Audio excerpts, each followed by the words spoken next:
بسم اللہ الرحمن الرحیم۔ شروع اللہ کے نام سے جو بڑا مہربان اور نہایت رحم والا ہے۔ حضرت عبداللہ بن عباس رضی اللہ تعالی عنہ سے روایت ہے کہ ملک شام میں ایک یہودی رہتا تھا۔ وہ ہفتے کے دن تورات کی تلاوت کیا کرتا تھا۔ ایک دفعہ تورات کھولی تو اس نے 4 جگہوں پر نبی پاک صلی اللہ علیہ وآلہ وسلم کی تعریف و توصیف دیکھی تو یہودی نے وہ جگہ کاٹ کر جلا دی۔ اگلے ہفتے پھر تورات کھولی تو 8 جگہوں پر حضور پاک صلی اللہ علیہ وآلہ وسلم کی نعت و وصف کا ذکر پایا تو اس نے وہاں سے بھی کاٹ کر جلا دیا۔ تیسرے ہفتے تورات کھولی تو یہی ذکر 12 جگہ پر موجود تھا۔ یہودی یہ سوچنے لگا کہ اگر میں یوں ہی کرتا رہا تو ساری کی ساری تورات اس ذکر سے پر ہو جائے گی۔ اپنے ساتھیوں سے پوچھنے لگا کہ نبی پاک صلی اللہ علیہ وآلہ وسلم کون ہیں؟ تو انہوں نے جواب دیا کہ تمہارے لیے بہتر یہی ہے کہ نہ تو اسے دیکھو اور نہ وہ تجھے دیکھے۔ یہودی کہنے لگا تورات کی قسم مجھے ان کی زیارت سے نہ روکو۔ تو ساتھیوں نے اجازت دے دی اور وہ اپنی سواری پر سوار ہو کر دن رات چلتا رہا۔ مدینہ منورہ کے قریب پہنچا تو سب سے پہلے حضرت سلیمان فارسی رضی اللہ تعالی عنہ سے ملاقات ہوئی۔ ان کے حسن کو دیکھ کر سمجھا کہ یہی نبی پاک صلی اللہ علیہ وآلہ وسلم ہیں، حالانکہ آپ صلی اللہ علیہ وآلہ وسلم کو اس دنیا سے سفر کیے 3 دن ہو چکے تھے۔ حضرت سلیمان فارسی رضی اللہ تعالی عنہ اس بات سے روئے اور کہا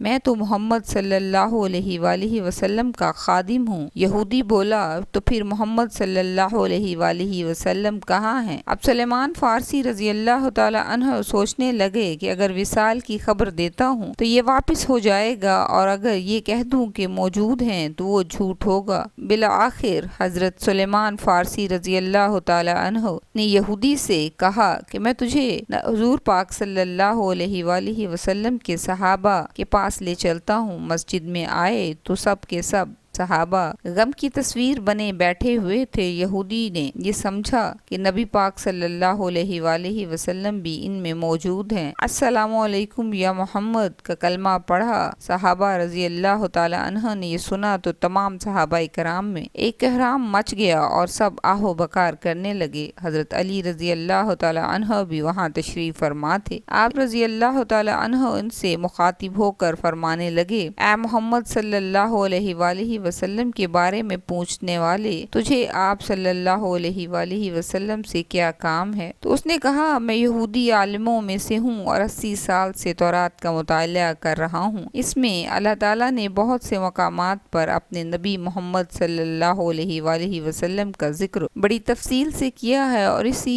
ذکر سے متاثر ہو کر میں آیا ہوں۔ اس نے مزید سلسلہ کلام جاری رکھتے ہوئے کہا اور اب میں آپ صلی اللہ علیہ وآلہ وسلم کے ہاتھ پر بیعت کرنا چاہتا ہوں۔ حضرت علی رضی اللہ تعالی عنہ نے فرمایا اے اجنبی، شاید تجھے معلوم نہیں کہ حضور پاک صلی اللہ علیہ وآلہ وسلم کا 3 دن پہلے وصال ہو چکا ہے۔ اور یہ سن کر وہ یہودی چیخنے لگا کہ ہائے میرا غم، ہائے میرا سفر اور اس کی ناکامی، اے کاش میری ماں نے مجھے نہ پیدا کیا ہوتا اور پیدا ہی کیا تھا تو کاش میں تورات نہ پڑھتا اور وہ پڑھی ہی تھی تو کاش آپ صلی اللہ علیہ وآلہ وسلم کی تعریف و توصیف پر نظر نہ پڑتی۔ اگر یہ بھی ہو گیا تو مجھے آپ صلی اللہ علیہ وآلہ وسلم کی زیارت نصیب ہو جاتی۔ پھر کہنے لگا اگر تم میں سے کوئی ان کی اولاد ہے جو مجھے نبی پاک صلی اللہ علیہ وآلہ وسلم کی اوصاف اور حلیہ مبارک کا تعارف کرائے۔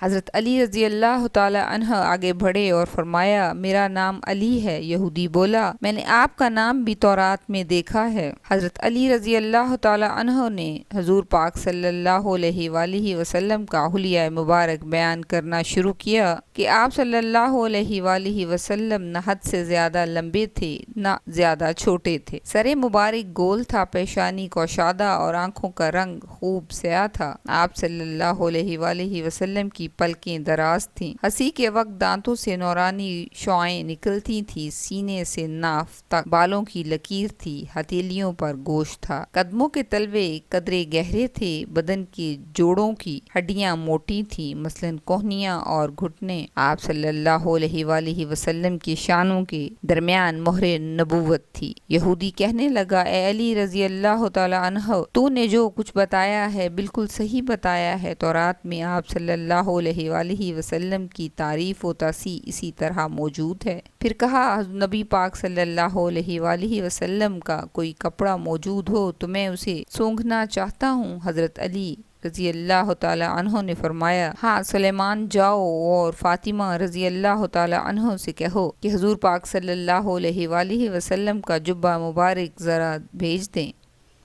حضرت سلیمان فارسی رضی اللہ تعالیٰ عنہ نے دروازے پر کھٹکھٹایا تو اندر حسن اور حسین رو رہے تھے۔ حضرت فاطمہ رضی اللہ تعالیٰ عنہ کی آواز آئی، یتیموں کا دروازہ کون کھٹکھٹا رہا ہے؟ حضرت سلیمان فارسی رضی اللہ تعالیٰ عنہ نے اپنا نام بتایا اور حضرت علی رضی اللہ تعالیٰ عنہ کا پیغام دیا۔ وہ روتے ہوئے بولیں، میرے ابا کا جبہ مبارک کون پہنے گا؟ حضرت سلیمان فارسی رضی اللہ تعالیٰ عنہ نے سارا قصہ سنایا۔ آپ جبہ مبارک نکال کر لے آئیں جو 7 جگہوں سے کھجور کے ریشے سے سلا ہوا تھا۔ حضرت علی رضی اللہ تعالیٰ عنہ نے اسے پکڑ کر سونگھا، پھر دوسرے صحابہ کرام نے سونگھا، پھر یہودی پکڑ کر سونگھنے لگا اور کہتا، واہ کیسی عمدہ خوشبو ہے۔ پھر اس کے بعد حضرت حضور اقدس صلی اللہ علیہ وآلہ وسلم کی قبر شریف پر حاضر ہوا اور آسمان کی طرف سر اٹھا کر کہنے لگا، اے اللہ میں گواہی دیتا ہوں تو واحد یکتا اور یگانہ ہے، کائنات تیری نیاز مند ہے اور تو بے نیاز ہے، اور میں یہ بھی گواہی دیتا ہوں اس قبر شریف میں تیرا حبیب صلی اللہ علیہ وآلہ وسلم ہے، اور